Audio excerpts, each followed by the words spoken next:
สิ่งที่ฉันหวังสิ่งที่ฉันคอยอาจดูเหมือนเลื่อนลอยเกือบจะฝัน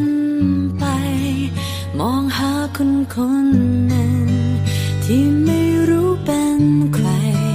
และไม่รู้เมื่อไรจะพบคนผู้นั้นส่วนชีวิตฉันบอกเลยว่ามี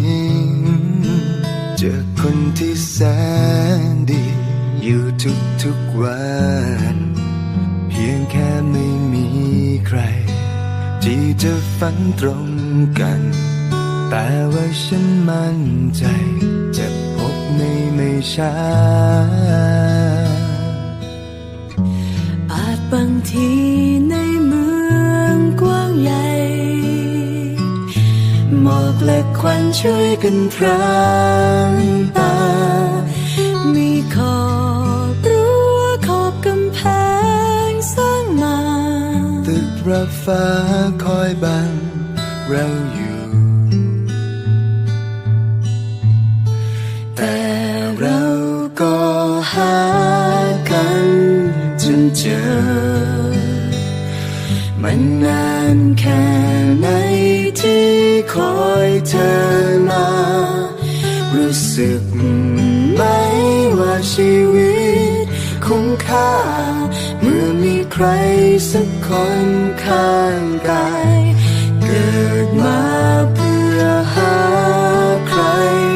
คนหนึ่ง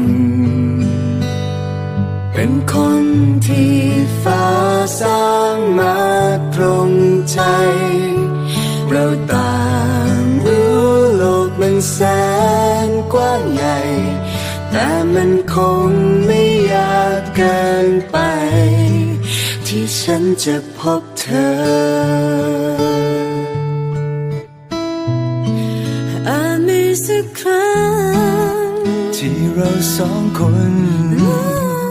ผ่านทางที่วกวนอยู่ใกล้ๆกันใบไม้เพียงใบหนึ่งหล่นตอนที่เดินผ่านฉันคงจะมองมันเมื่อเธอเดินผ่านมาอาจบางทีในเมืองกว้างใหญ่หมอกและควันช่วยกันพรางตามีขอ